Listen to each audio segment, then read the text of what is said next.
Näme lan? Näme geldi? Näme? Näme geldi? Basık geldi mi? He lan şey dedi ha.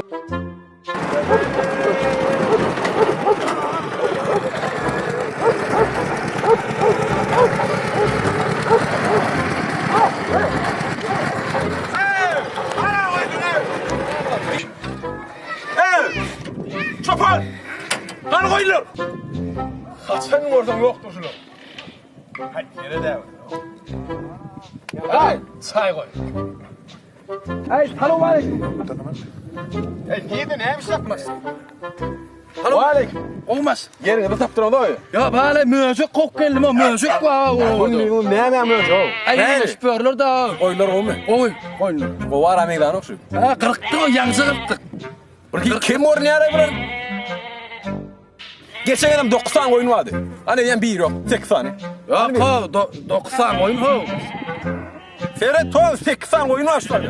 Ana 1 2 aradık 40 3 4 5 6 7 8 Bak kencan haladık kencan. Sana 80 oyun var. 90 şu. Seyret.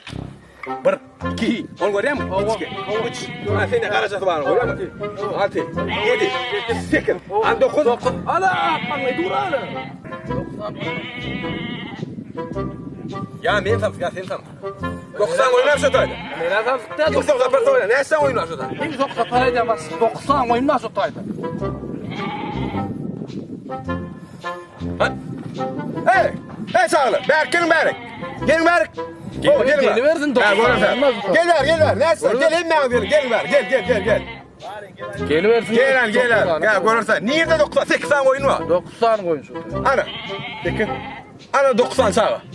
Hazır. Yeke kadar oyun tutturuyor sağlı. Gel ver gel. Onun belli öyle ne sen oyun var. 90 oyun şu. Gel. Gel sağlı gel. Gel. 90 değil mi? Gel gir bir oyun tuttu. Var gir lan. Gir sağlı gel.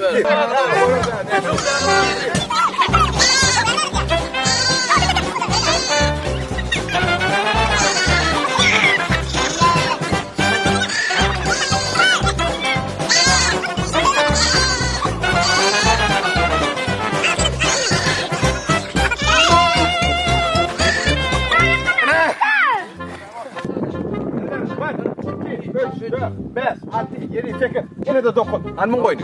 Han koy. Kime yetmedi? Ene yetmedi. Para yetmedi mi? Yetmedi ağzına açıp dursan o. İl tutanı tutma la.